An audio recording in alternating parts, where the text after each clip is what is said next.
கொசு கடிச்சுதான் செத்துட்டு இருக்காங்க. இப்ப நம்மளுக்கே உடம்பு சரியில்லைனா கூட நம்ம டாக்டர் கிட்ட போய் செக் பண்ணும்போது என்ன சொல்வாரு, மலேரியா, டெங்கு இந்த மாதிரி ஏதோ ஃபீவர் எல்லாம் வந்து அட்டாக் ஆகுது அப்படின்னு தான் சொல்லுவாங்க. இதுக்கு முக்கிய காரணம் என்னன்னு பாத்தீங்கன்னா கொசு தான். இந்த கொசுவை ஒழிக்கிறதுக்கு நம்ம எவ்வளவு வழிகளை கண்டுபிடிச்சிட்டோம். ஏன் இந்த பிராண்ட் நல்லா இல்லைன்னா இன்னொரு பிராண்ட் கூட நம்ம மாத்தி பாத்துட்டோம். ஆனா அதுக்கு மேலேயே வந்து அந்த கொசு உட்காந்து அதோட வேலையை காமிச்சிட்டு தான் இருக்கு. சரி, இப்போ இந்த கொசுவை நம்ம வீட்ல இருந்து விரட்டி அடிக்கிறதுக்கு ரொம்ப ஒரு சிம்பிளான விஷயத்த சொல்றேன். வெறும் 10 ரூபா தான் செலவாகும். இந்த 10 ரூபா யூஸ் பண்ணி நம்ம வீட்ல இருக்க கொசு தொல்லையில இருந்து ஈஸியா விடுபடலாம். நம்ம இப்ப இந்த கொசுவை விரட்டுறதுக்கு ஒரு லிக்விட் தயாரிக்க போறோம்.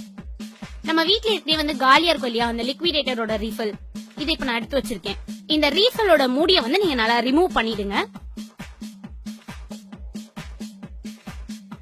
இப்ப இந்த டப்பாக்குள்ள வந்துட்டு நான் வேப்ப எண்ணெய் ஊத்துறேன். இந்த வேப்ப எண்ணெய் வந்து எல்லா கடைகள்லயும் கிடைக்கும். குறிப்பா இது நாட்டு மருந்து கடையில கிடைக்கும்.